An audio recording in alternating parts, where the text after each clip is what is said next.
Hello, everybody in Buckland. This is Old Buck Dave coming to you with episode 147 of the Two Old Bucks. And with me is Old Buck Dale. Old Buck Dale. Yeah. Welcome back, buddy.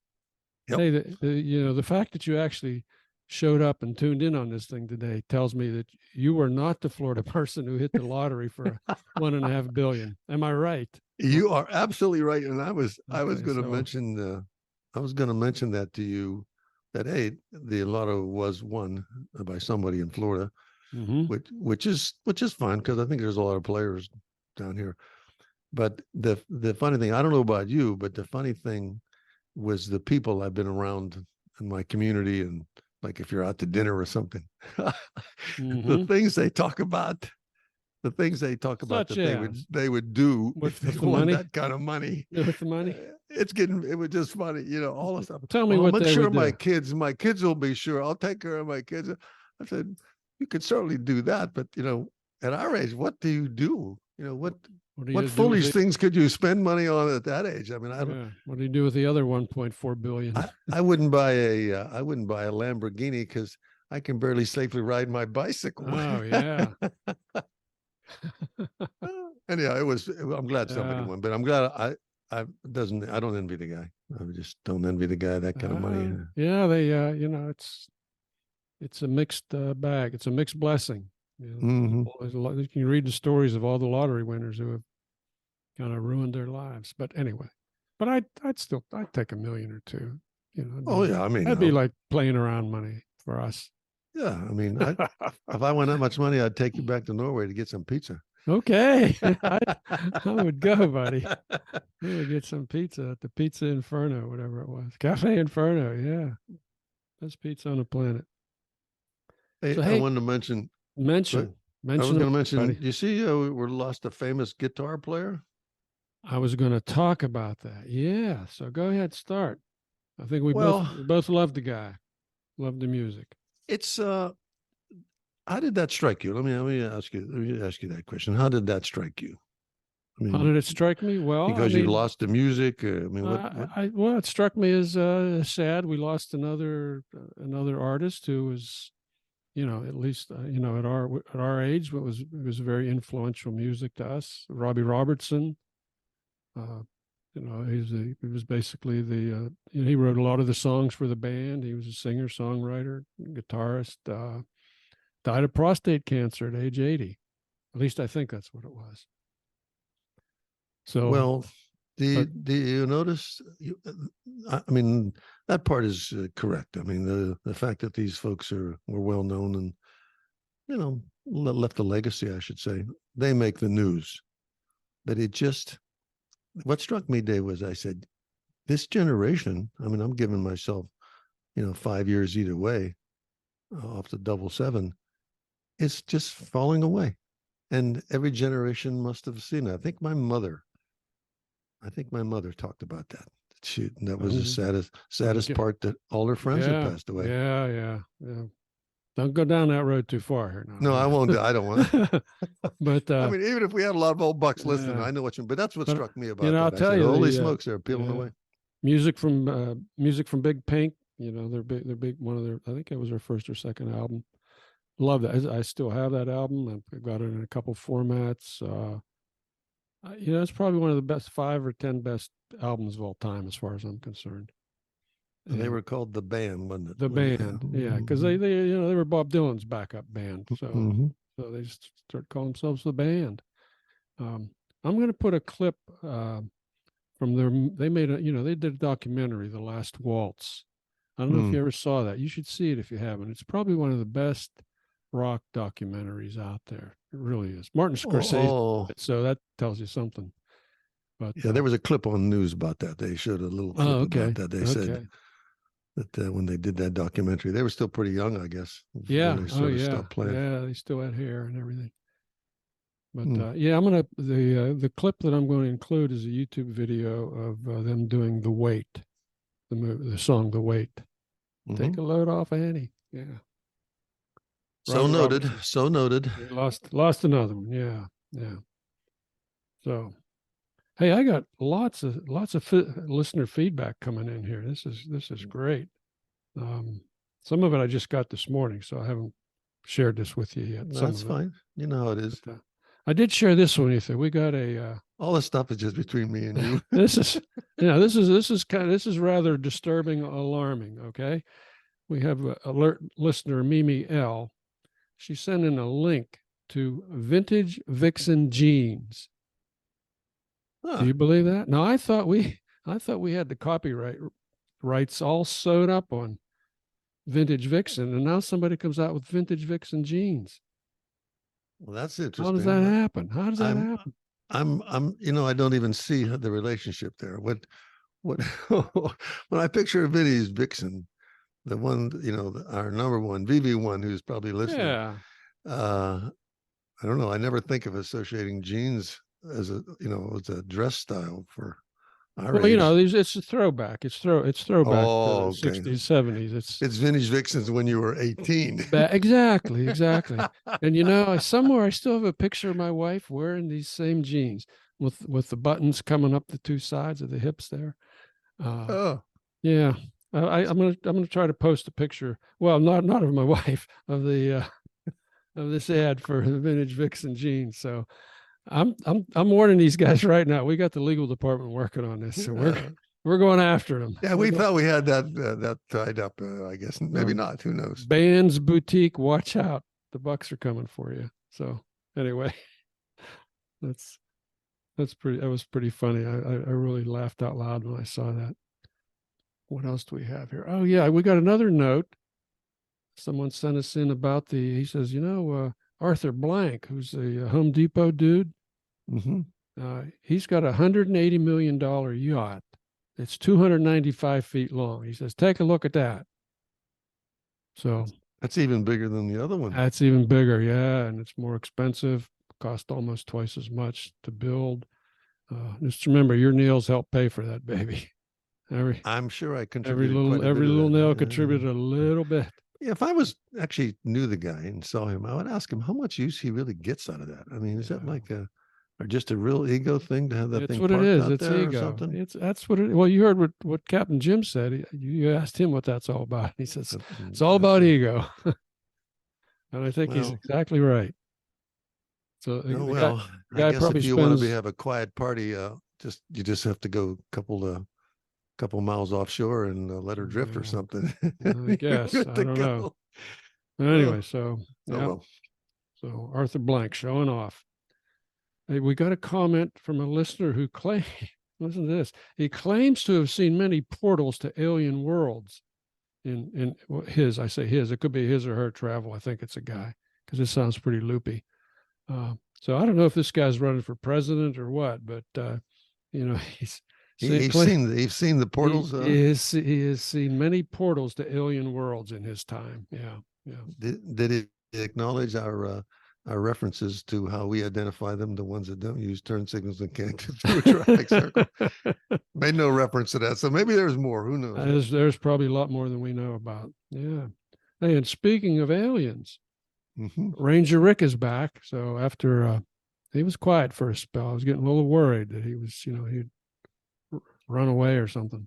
Well, but I'm glad he tuned in again. Yeah, but he made a comment on the aliens. So the aliens thing was a big hit apparently. So we have to do some more alien stuff in the future, flying saucers and UFOs. Any thoughts on that stuff from anybody? They know how to reach us. We'll all be curious to see what they say. We can always comment on those things. Send us your best. Yeah, he said.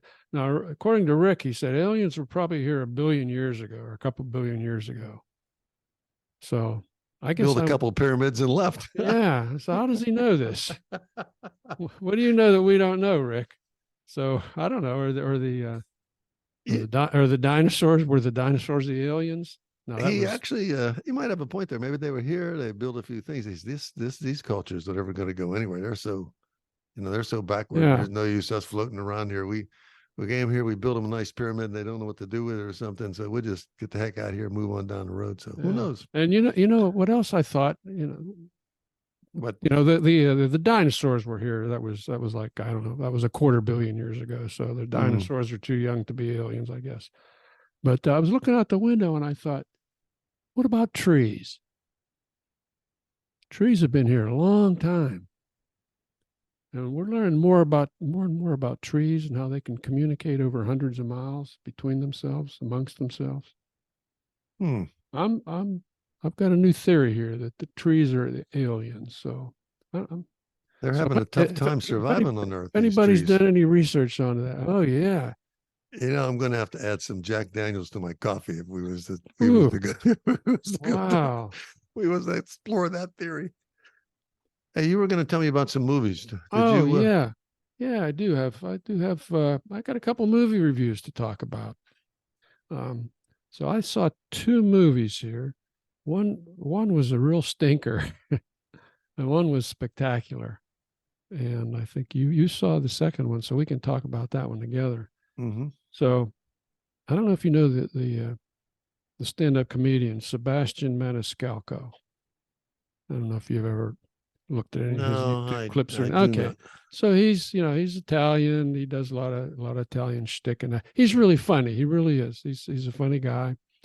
And on the morning news, I don't know, a month or so ago, a couple of weeks ago, we saw he and Robert De Niro were on the show, and they were talking about this movie that they made together, and it's called About My Father. Okay, so and De Niro plays his father in the movie, and Maniscalco apparently has written the script for this thing. So you think, okay, here's this stand-up guy. He's a really funny guy. Here's De Niro, one of the greatest actors of all time, and he's very humorous. Also, he's got a good comedic delivery, I think, and And it so should be good. it should be okay. It was $20 to rent this thing, so it was that fresh off the press. It was $20. Jeez. You don't even get a sandwich with that. Oh man, this movie was so not funny. It was, I mean, I was feeling sorry for the guy after a while. It was just not funny. So this is a warning. Stay away from About My Father. Yeah, they ought to send us. We ought to Unless get you them have a people death to. wish or something, because man, that was terrible. It was just beyond terrible. I can't Let's get imagine. those people to understand if they would just send us a copy ahead of time. We could save them a we lot of could trouble because we could we save him some definitely have an trouble. opinion on movies if Yeah, they would just let us do them before yeah, that. We got to get yeah. into that business. I mean, send us your movie and we'll review it and Tell tell us the you whether it's. movie. Yeah, tell us the movie you like and why you like it. We'll mention I, the one we like then. Let's okay, yeah, the one we jump like. to that one. I think, yeah, no surprise here. I saw Oppenheimer, and then you just told me that you saw it as well. Mm-hmm. So Mm-hmm. here we go. We go Oppenheimer. Same. We go see it in the big theater. Same price, $10 a ticket, $20 for two people. Spectacular. It was really spectacular. You have to suffer before the movie starts, as you know. You have to suffer through like 20 minutes or so of previews. And these are all these movies based on comic book characters and guys that got into the testosterone cookie jar, just stupid stuff. And then this movie comes on, and boy, oh boy, it's 3 hours long, and it was so well done. It's called Oppenheimer now. It's not called The Bomb. So if you're looking for a detailed movie about making the atomic bomb, this ain't it. But there's maybe like what 10 minutes over the 3 hours actually on the bomb itself. Couldn't have been much more than that. Well, it was about the man. It was about the man, About the not so man. much It was about. about Oppenheimer. Um, Well, let me tell you my thoughts on that. Tell me I your mean, thoughts. I know you told me you liked it, and I went out and saw it. The what I do now when I find out what the movie time is, I when you pick your seat, I just wait 10 minutes because I've got Oh, an assigned seat. I don't even try to get in when you're they a say wise man. Yeah. if it starts at 11, I just wait till 11:15 and I drift Yeah. in into my seat and I catch the last little. So I've That's a good strategy. I kind of got around that since the seats are picked Yeah. already. But this movie, I was fascinated when a period piece comes in. I was fascinated by the vehicles and some of the decor and the buildings and stuff they use to have a period piece and show this stuff. It looked like, I believe, it was pretty accurate. Pretty I mean, it was accurate. really pretty Sure. accurate of the kind Sure. of stuff, and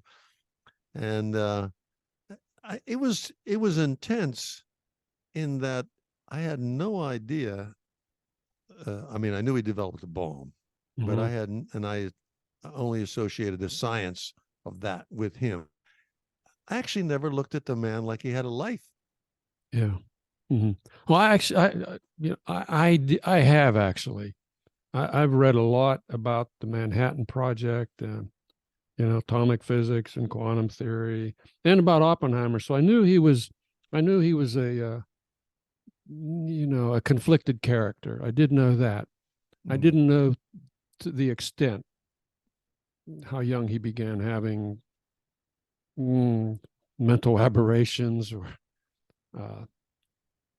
but it was just incredible. It was it shows him not just Oppenheimer, but these other characters, complicated people, not clear black and white.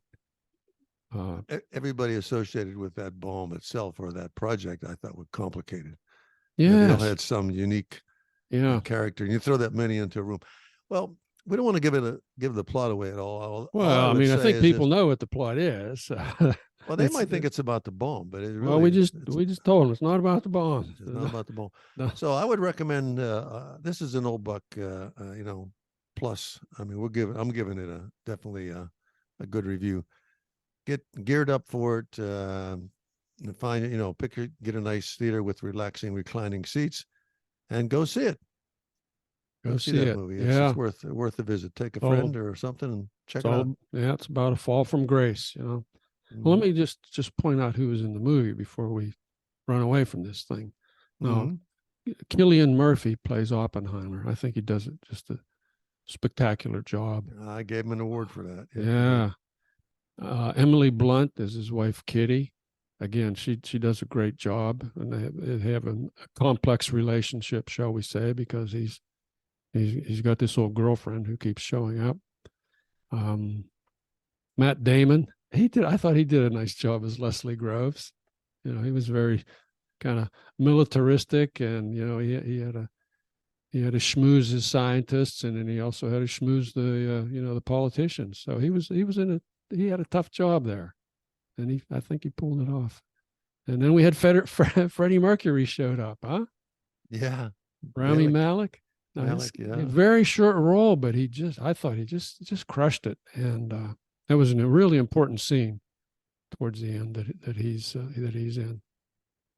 And the other really, it's got to be an award winner, is Robert Downey Jr. as Louis Strauss. Just going to say that's the guy that deserves an Oscar for that. He has definitely got to have Best Supporting Actor, because he was just incredible. I mean, and talk about showing the complexities of the person. And and again, these guys are not all good guys and bad guys. They'll have some good and bad in them. Strauss did some great things with the Atomic Energy Commission, and before that, and they also did some bad things. And so you got to watch the movie to find out more about that. So but anyway, go see the movie. Go see the movie. Go see the movie. Yeah, absolutely. So what else have you been up to? Well, I wanted to tell you, thank you for the book the new one by Anthony Doerr. Yes. Cloud Cuckoo Land. Cloud Cuckoo Land. Tell us what you thought about it. Yeah, you gave us a good review, and I'm terrible at reviews, but all I can say is that I could not predict.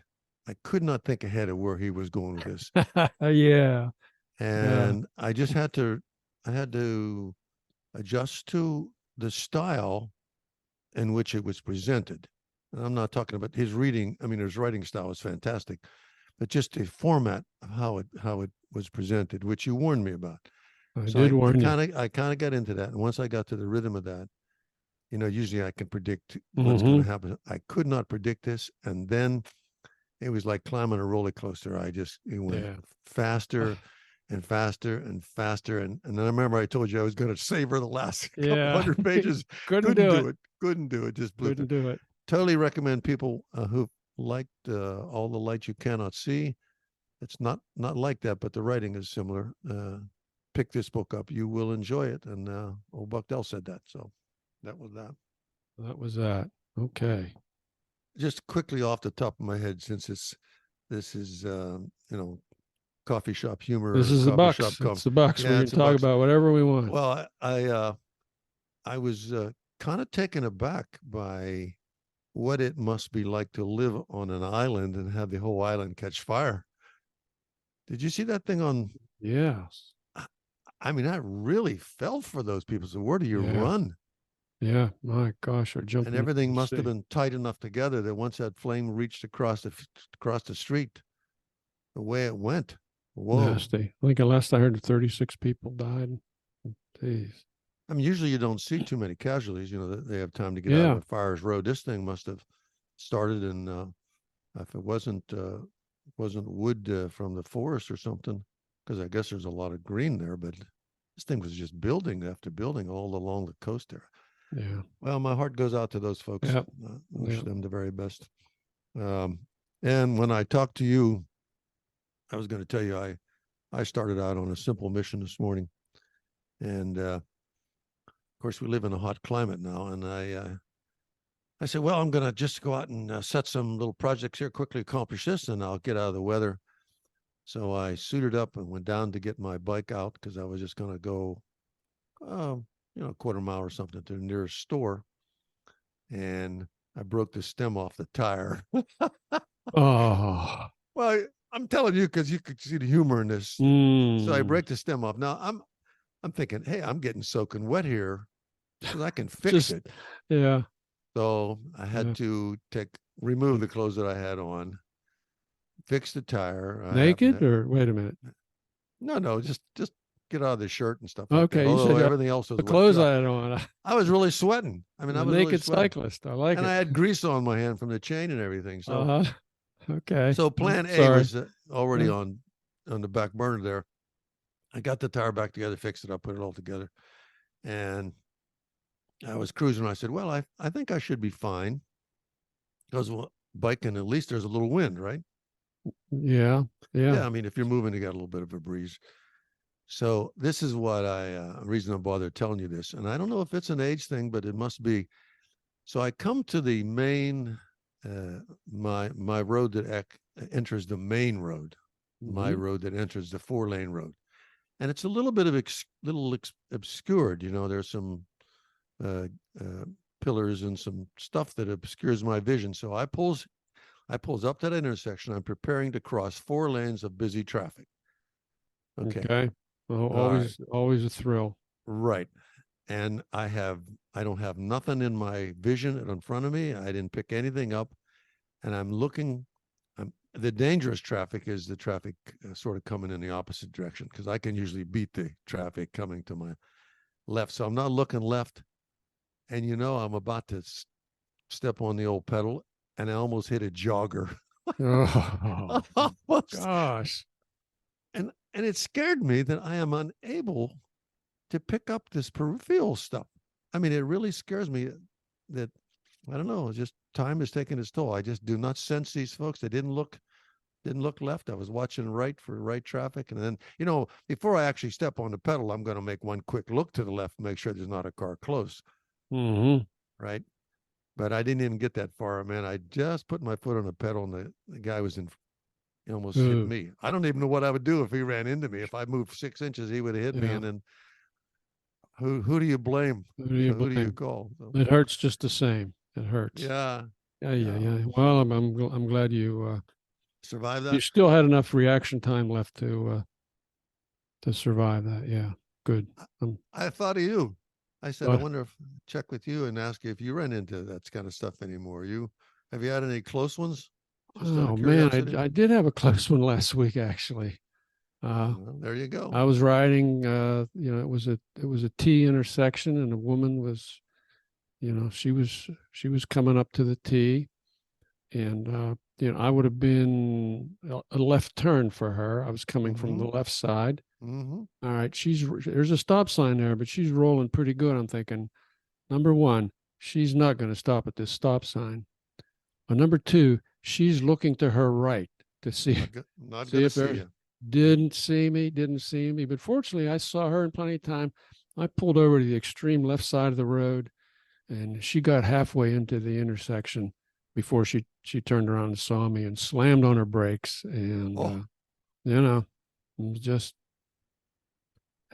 Just Well, keeps there you happening. go. There There you you go. go. There's another case of two lucky old bucks. Two, That's all I can two say. lucky bucks. I don't do that often, but it just troubles me that these little things are creeping up on time on me. So Yeah. Yeah. you mentioned you were complaining about something. What was that about? Oh yeah. I've got a rant. Or maybe it's a public service announcement. I don't know. I guess the moral of the story is take your time. All right. Haste makes waste and all that sort of thing.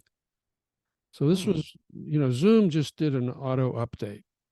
All right. So and I love when they do an auto update. They don't tell you about it. And then the first time you sign on, then everything's different. Everything's different. Okay. And a lot of your settings have been blown away. And like, thanks, guys. So what I found was, I already talked to you a little bit about this. I said, I sent you a note and I said, I can't invite you through the calendar the way it was set up before. I could, I would set up the meeting time and then my calendar would pop up and it would say, who do you want to invite? And I put your email in there, boom, boom, boom, done. And I know I'd called you and said, I'm having trouble with this Zoom. And I mean, you said the obvious. You said, well, just manually send me the information. Like, yeah, I could have done that. And I think maybe that's what we did do. But I was panicked at the moment there, or mad or whatever. Not taking my time. So I Googled this, Zoom auto update issues. Okay, so the first one that comes up, I had written in lost the ability to invite through the calendar. So I did a Google query, and here's the first search item. Clicked on it, and it's I get this live chat, and so my question, I said, I got this question on this update. But then I wasn't sure about who I was talking to. I said, is this Zoom? And this gal, and it was a real person chat. She says, well, just fill out this form, and it just costs you $1. It's refundable. And she said, while you're doing that, I'll get a technician who can answer your question, solve your problem. And I said, and again, I said, is this Zoom? And she really didn't answer the question. Okay. And then this other guy shows up, and he gave me this long answer that was not. I'm sorry, it wasn't a guy. It was a bot. It was clearly an AI generated answer, and it told me everything I already knew. All right, so yeah, thanks. And so I read, and you have the option to accept or reject that answer. So I rejected the answer, and I got back to this gal, and I said, that your answer stinks, and I want my dollar back. Right? So instead, I get routed to this technician. It's a picture of a technician, and I get this really useful suggestions from him. He said, check your connections and reboot your computer. Like, wow. You should have called me. I could have told you that. I was worth $1. And so then I went, it had charged my PayPal account. So I went to the PayPal account where I paid the $1, and I saw not only had I been charged $1, I had been charged $1, plus I had been charged $55. And there was a notice there that I would be charged $55 a month automatically, basically till the end of time, I guess. So needless to say, I was a little ticked at this point. So I dug into PayPal and I found somebody there, and they gave me a number to call. Okay. And I got a real person here, and I went round and round, and, she said, well, it was all in the fine print and da, da, da, da, da, da. And I said, I don't care whether it was in the fine print. You guys are running a scam here. So she eventually agreed to the refund, which they did. And they canceled the infinite subscription. But I got an answer. The company was called Just Answers. Okay. And shame on me. I was rushing. I didn't look to see, it said something like justanswers.zoom. Da, da, da, da, da, da. So yeah. Well, take your time, folks. Take your time. That is a very interesting warning. That's a public service announcement to It anybody. is. You know, really, everybody should listen to the old bucks, because that is the clearest way to get scammed. And if you have a question, if you really have an issue, they always include in what you're search for. It seems like it's always in that, the intro line. But if you have to look deeper to find out what really it is, Mm-hmm. you know what I mean? Like, for example, I was doing that one day with goodwill. Mm-hmm. And man, can you get directed into all kind of rabbit holes with that before you actually could, communicate with goodwill. Yeah. Yeah. I believe it. I believe it. Yeah. And I have an upgrade story too. This Windows is always upgrading, and every time they do that, they modify my computer somehow. Many times it won't read the internet. I spent I don't know, about 45 minutes this morning trying to reattach to the internet, because it just says these two, they just won't communicate anymore. And I'm going, oh, of course, man. Yeah. It's bad enough. Be aware, old buck and buckets, Yeah, and vintage vixens. Yeah, it's bad enough, Yeah. but man, when you're an old buck or a vintage vixen, it's tougher. It's tougher. I got to tell you. It's frustrating. We're in a hurry. We want to be able to fix it. We're clever people. Clever people. We should just ask us. Yeah. Yeah. Just ask us. Well, listen. Hey. Let me tell everybody what's happening in the next couple of weeks here. So I think we've got some exciting episodes coming up.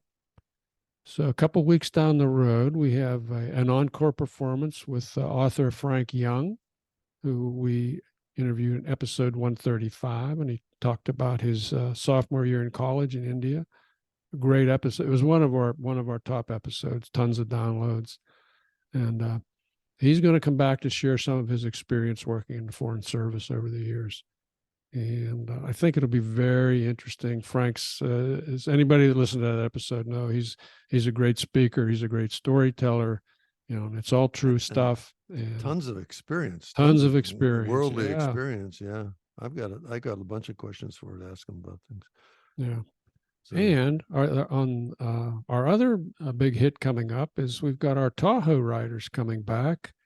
If you remember Bridie Thielen Heidel, who was episode 118, and then Bruce Rettig from episode 125, will be appearing together with us to give us really just an update on what's new in their worlds, and what they're doing. And so it should be fun, should be interesting. It'll be kind of a loose, kind of an open-end chat. I'm not going to grill them with 20 questions, but I think it'll be a lot of fun. I'm looking forward to it. I have a lot of thoughts on that. I mean, when we talked to them, there was a specific little sort of a project we took to write, simply to write. But they're much bigger than that. Let's put it that way. Yeah. They have a lot of other things going on, and I'm really curious to see how just writing affected them, and how much they're still doing. There's a lot of questions. So yeah. Anybody that followed that, I would recommend jumping in on that one. It'll be fun. Maybe they can give us an update on Hank the Tank. Or maybe they got some questions. You remember Hank the Tank? That was the big bear in Tahoe. I sent him a note. I said, "What's going on with Hank the Tank?" And Bruce came back and he said, "It's Henrietta the Tank. Henrietta has been transferred to Colorado." So, yeah. A renegade bear who discovered how to survive in an urban development. Yeah, hiding under porches and yeah. Anyway. Hey, Dave, I had well, anyhow, I'm looking forward to those things. And if anybody has any thoughts on what you would ask a writer or would like to talk to those people, listen to those old episodes, and then drop us a line or a question. We'll try to funnel that into. I think we talked about this before. I am not a collector. Are you a collector? I'll tell you why I mentioned this in a second. I am not. No, I can't say that. You're not a collector. Other than bicycle junk, and I've cut way back on that. But you don't collect it. If you have what you have is either works. It's something that I'm going to use. Yeah. Right. It's something you're already rebuilding or building. It's not to put in a bookcase and stare at for.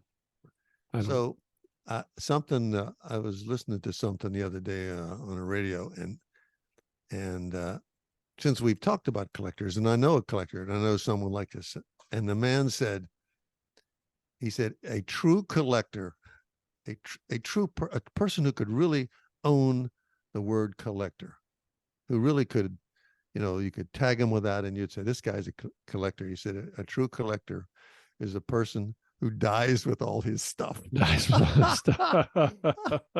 And that is so true. Yeah. I know somebody just like that. And I said, that is exactly it. You just collect it and you never part with any of it, and you die with it, and it just gets disappeared. Child, whoever it goes. Yeah. Let the kids come and get all you true collectors, get the front end loader out here. Yeah. Get a bigger garage and tell everybody what you want to do with it. So yeah. Hey, I don't know about you, but I'm thinking we're probably running out of time, and I want to thank all our listeners, and a big shout out to everybody that listens to us regularly, and certainly any vintage Vixens that might be amused by the fact that they now have jeans where you can look as good as you did in 1964. 70, yeah, 66, whatever. Yeah.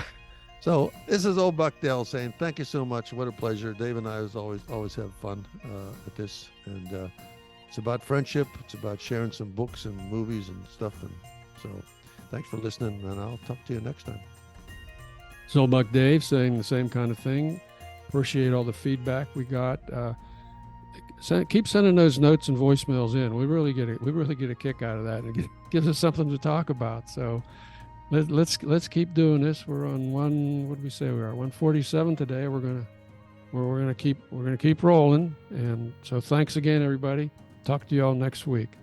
Bye-bye.